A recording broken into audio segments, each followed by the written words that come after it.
जय जिजाऊ, जय शिवराय आणि मी जयश्री. मला बरेच जण विचारतात, ताई तुमच्या घरी बट्ट्या कशा बनवतात? तर बट्ट्या अगदी खुशखुशीत आणि भंडाऱ्यामध्ये बनतात ना, अगदी तशाच बनतात.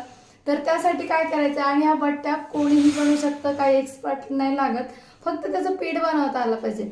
तर पीठ बनवण्यासाठी तुम्ही जर 2 किलो गहू घेतले तर त्याला 1 ग्लास तांदूळ घ्या, 1 ग्लास हरभऱ्याची डाळ घ्या, 1 ग्लास सोयाबीन घ्या आणि त्यासोबत हरभऱ्याची डाळ आणि मका, हे सगळं मिश्रण तुम्ही एकत्र दळून आणा, जाड भरडं. आणि हे बघा किती मऊ खुसखुशीत बट्ट्या झाल्या की नाही आपल्या.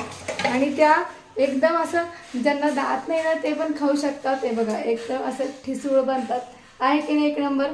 तर अशा बट्ट्या तुम्ही नक्की ट्राय करा. आणि पीठ मळताना थोडंसं तेल, ओवा, मीठ आणि हळद असं टाकून जर तुम्ही बनवलं तर एक नंबर बनतात. आणि गरज पडली तर थोडासा खाता सोडा, नाही तर तो स्किप करू शकता.